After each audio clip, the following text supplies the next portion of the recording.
Hey, Fritz, say a prayers. Oh, Gott in Himmel! Oh, dear, that's no way to bayonet somebody. What do you know about bayoneting people? What do I know about... I practically wrote the manual, sonny.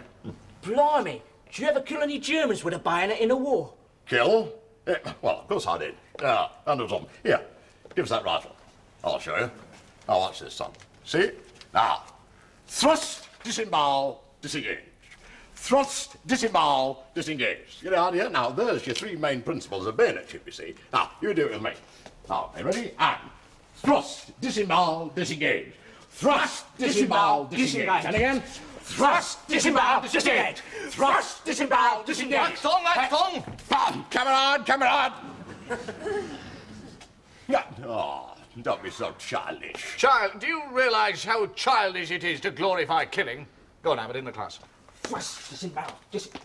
I bet you're the sort that rushes out of the pictures, you know, before they play the national anthem. Oh, no, I don't. I stand there and sing the red flag at the top of my voice. You've got no right to talk to me like that, you know, because I went over there. I went. Oh, go on, Blanco, you boilers. And my Uncle Herbert was gassed in 1916.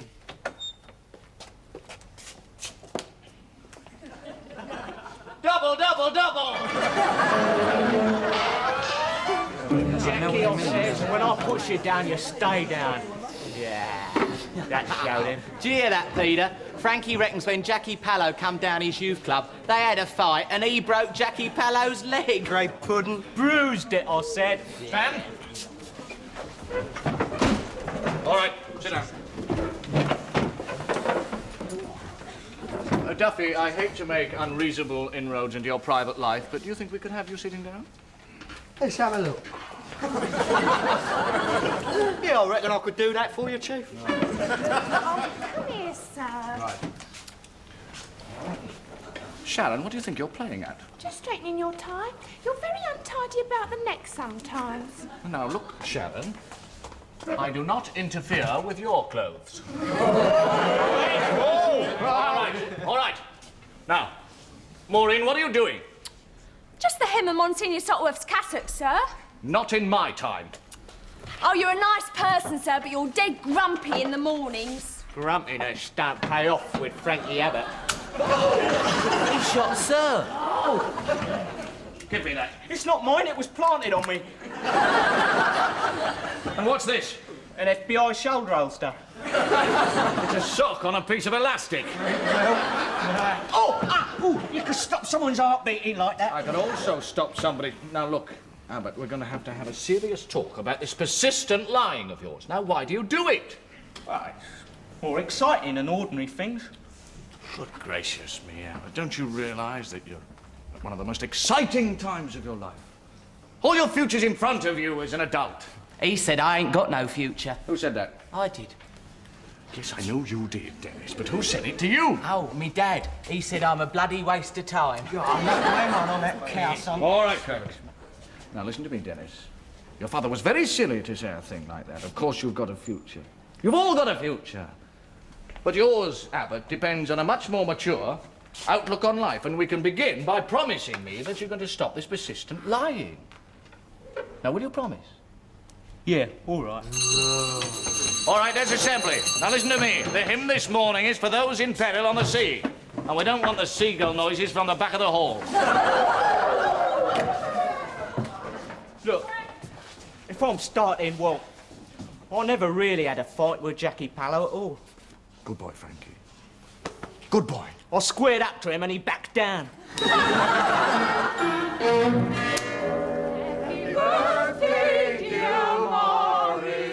Happy birthday to you. Thank you, staff. You really have made me a very happy little birthday boy. I still don't know how you found out the date.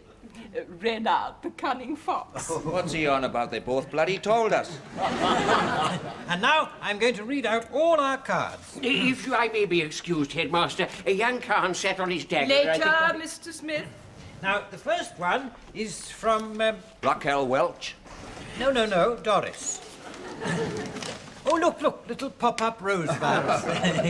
And here's the verse. It only happens once a year, but I ne'er forget the other days. To send a wish, a message, dear, for that warm feeling in my stays. I'm sorry, no. That warm feeling in me stays. High card's got an ostrich on it. In very poor taste, too.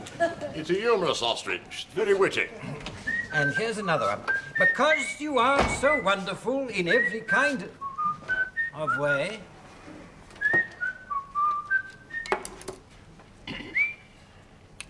I'm so sorry. I didn't realise there was a staff meeting on. It's more of a family affair, really. Ah, yes. Whose family? Perhaps communists don't send birthday cards.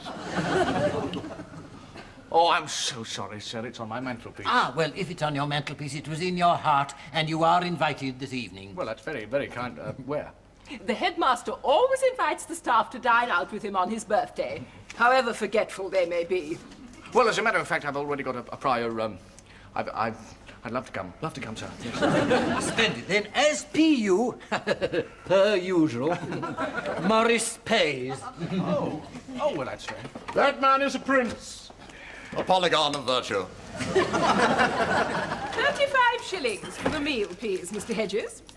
No, it's all right. Morris pays. No, as per usual, he said it. He's always saying it, but if we ever took him up on it, he'd have a bloody seizure.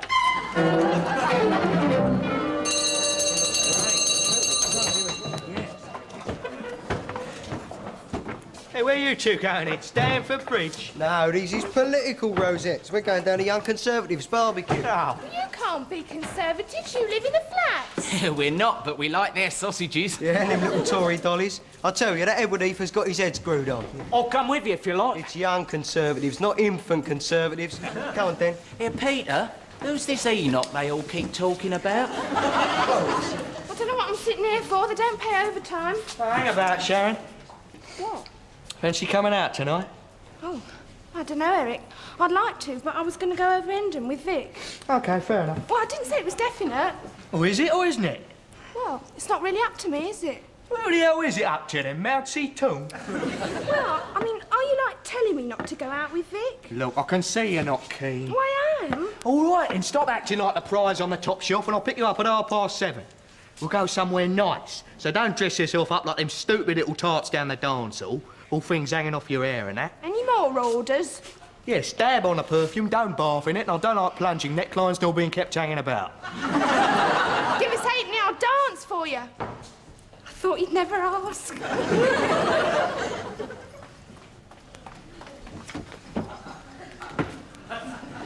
I'm taking you out tonight. Pigs might fly. 7:30, be ready or else. Well, it's all else. I'm not coming out with you. Why not? What's wrong with me? You show off, you tell lies all the time, and you act like you was about 8 years old. Anything else? Shut up! Shut up! Oh, it's not fair. Everyone's on at me today. Look, I'm sorry, Frankie. Leave me alone. I will come out with you, if you really want me to. Will you? Oh, blimey. Oh, Well? thank you. Now, what are the arrangements? What do you want me to do? Oh, well, you better come and call for me, because when I go out, Mum likes to know who I'm with.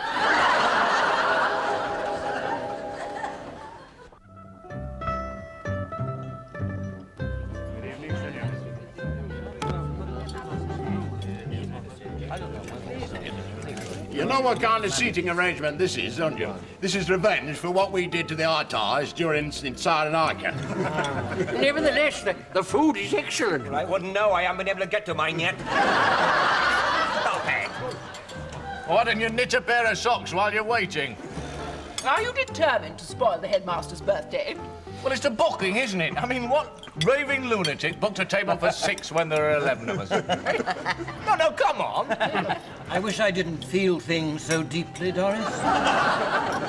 Mind you, looking at it another way, it's very cosy and even intimate. And I'll have another table put on the end. That's what I'll do. Waiter! Si, signore. We've got a bit of trouble here. We don't seem to have enough room for the table. You see.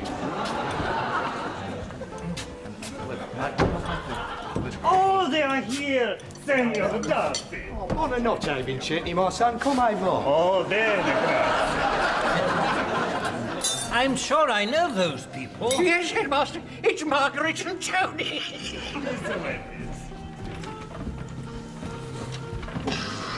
Good evening, Mr. Hedges. Good evening, ladies and gentlemen. You all know Sharon, of course. Chief, you don't have to put your hand up to be excused here. Look, do all my kids live like this outside school, Duffy? Oh, no, Peter and Dan have gone up the Young Conservatives. Oh, I see. Young Conservatives? At least they're better off than Maureen. Yeah. Give them ladies and gentlemen.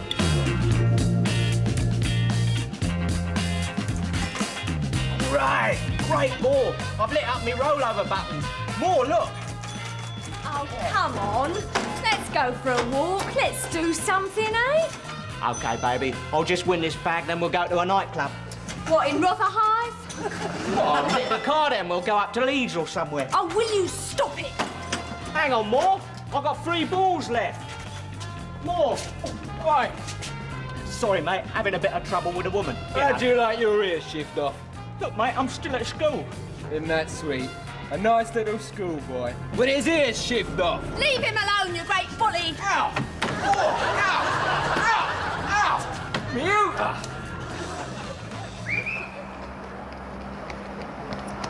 Frankie! Frankie! Frankie, wait! OK, Maureen, you're all right now. Oh, get off, you great bag of wind. I only left because I'd have lost my temper, wouldn't I? That's it, I'm going. Why, what's the matter with you? Me? God, it's you. You're just what Sir said you were, a blooming great kid. Yeah? Well, would a kid knock over an off licence, eh? A blooming great lying kid. I ain't. I will. Oh, go and get your nappy changed. I will. I will.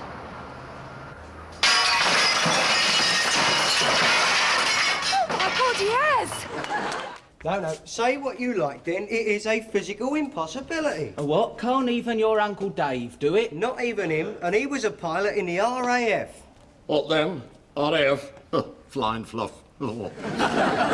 Well, no wonder he couldn't do it. Well, do what then? Well, see, you have to balance a glass of water on the back of each hand.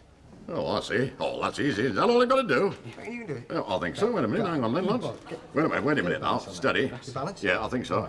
There we are. Look at that. Look at that. Oh, so much for the RAF, eh? Well, Incredible. very good. Great. Yeah, it's a good trick, that. Wait, like. Oh, hello, Frankie, lad. Frankie, would you like to learn how to kill a sentry with a darning needle? Yeah, not half. Yeah, well, look, take these glasses off the back of me. Look, take them off, son, will you? And I'll show you how you do it. Go on, No, get no, it's no good. I've got to go home. I feel sick. What do you mean you feel sick? Hey, Frankie, wait a minute, come on. Right.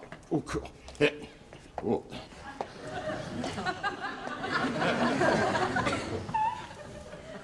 Bit old to fall for that one, aren't you? I didn't fall for it. Just having a little joke with the kiddies. Headmaster in? Yes, he is. I'll show you. It's all right, I know the way. Been here often enough. Might as well have an office up here. Yeah, well, yeah. I know how to get these off my hands, you know. I know the trick. Oh, come on, get off, will you? Staff, we are all guilty. Come in, Sergeant. I won't keep you long. Sergeant, I know there were 8 of us in that mini, but we had to get home from the restaurant somehow. And we were able to make hand signals from all the windows. No. I mean that when one of our fold strays from the path, we are all guilty. Or perhaps it's just me. Oh, no, Headmaster. You can't take the whole blame on your shoulders, however broad they may be. I'm only looking for a couple of kids who smashed a window. Oh, well, there's hundreds to choose from here. How's the wife, all right? No, still got her veins. You're 2 lumps, aren't you, Sergeant? If you please, Mr. Smith. Well, then, Sergeant, usual procedure. Yeah, save time. Who is it this year? You all seem rather more familiar with the routine than I do. What's all the pointing for? Why me? Because you are 5C's formmaster. And in my long and unhappy association with this school, it's always 5C who done it. Where's your ducking stool, Sergeant? Come again? A witch hunt. That's what this sounds like to me. Just point the finger and guilty, Have you never read The Crucible by Glenn Miller? Arthur Miller, sir, actually, and I have read it, yes. Arthur Miller. Quite right, just testing. Right, now then, come and see the class, then. Don't worry, Sergeant. When the school bell goes, he turns into a pumpkin. Here you are, Sergeant. Oh. Quick, Doris. Coming, Headmaster. No, my quick. Whenever a policeman comes to Fenn Street, I am cut a little bit more to the quick. And finally, I would like you to remember this about the police force, or the boys in blue, as they are sometimes known. Try to think of them not only as keepers of the peace, but also as a friend. Have you finished, sir? Yes, I think so. Right. Right. Oh, and remember, friends can be trusted. Oh, sorry. Yes, right. Right. Let's have your alibis for last night, and I shall be checking them. You? This, in fact, is Peter Craven. I know that. Well? Well, Mr. Plod, sir. I was being politically active up at my party's local headquarters. Den was there.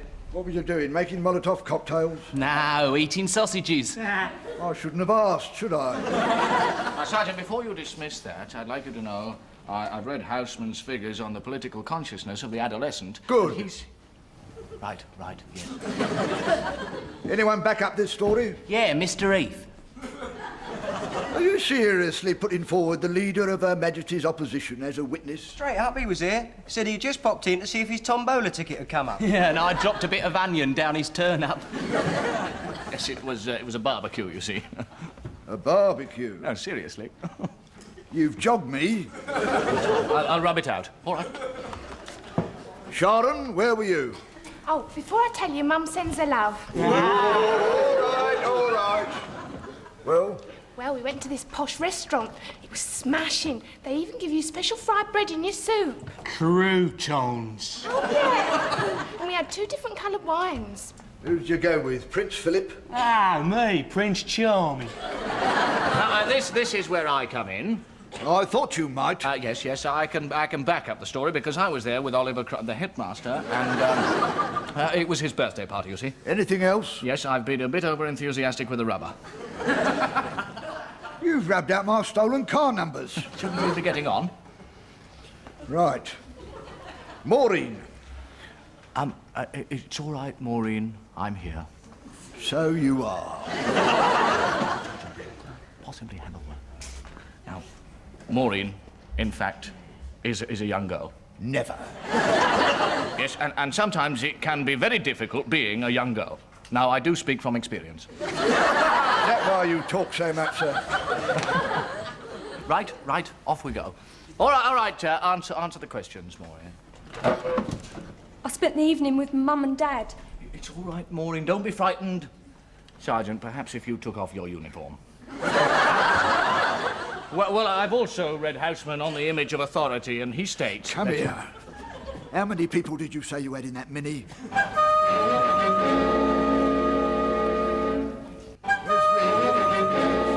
home watching the telly. Well, now, we got through that little lot a bit quicker, didn't we, sir, without any interruptions? I'll just go round the other classrooms now, if you've no objection. You sure you don't want to give me a character reference on every child in the school? No books I ought to be reading on the subject?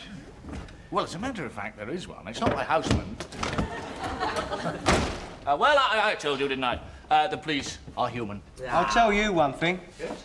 When you drive home tonight, think of it as your driving test. Because if you do just one little thing wrong, you'll jump out of some doorway and hammer you rotten. Right. Where in fact is Abbott today? I've sinned. I've really sinned this time. It's Frankie Abbott's pushed him over the brink. Brink? What brink? Was it a high brink? Did he hurt himself? No, his mental brink. I went out with him last night. I wanted to help him because you showed him you're a good Christian. But then I started acting like a girl instead. And I remembered what you'd said about him growing up, and I did it all wrong. And I just kept daring him to, and in the end, he did it.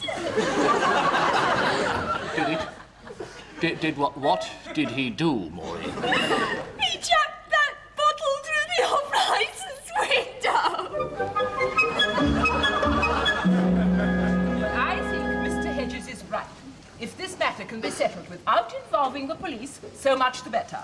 All right, and what is Sir Lancelot doing about it then? He's already telephoned the off-licence and is on his way along there now with the boy Abbott. He'll explain the circumstances and hope that the owner displays a more adult appreciation of the incident than you do. God's teeth, why should Hedges have to put his head on the block for one of our dysenteric bacilli? I sometimes wonder, Mr. Price, why you ever became a teacher. Oh, I have my reasons. A long time ago. But you wouldn't be interested in that, though, would you? Oh, I'm sorry, Mr. Price. I'd no wish to reopen old wounds. Oh, that's all right. It's about time I told someone. I shan't betray your confidence. Thank you, Doris. I became a teacher because they wouldn't have me. Who? The Sadler's Wells Ballet. I split my jockstrap at the audition.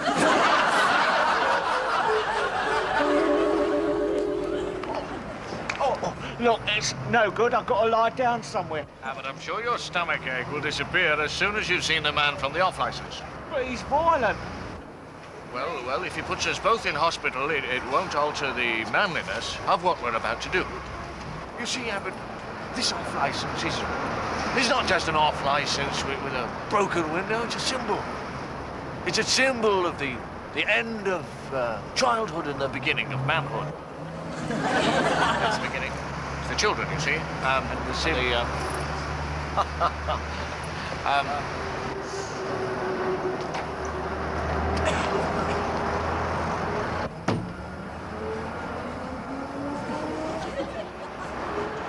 I don't know, Chess. Perhaps you're making a mountain out of a molehill. Now, hear me out, Eddie. This teacher what gets on the blow reckons he's morally responsible. Yeah, but has he thumped the kids? Ah, no, he couldn't do that, he reckons. Well, surely somebody's got to get thumped. Yeah, him.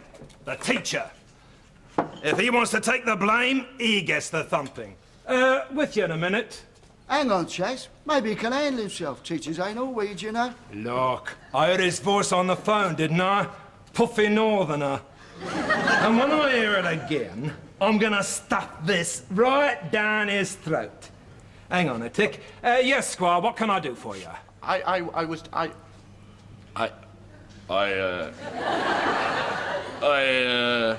There you go, a box of matches and a packet of peanuts, please, yeah.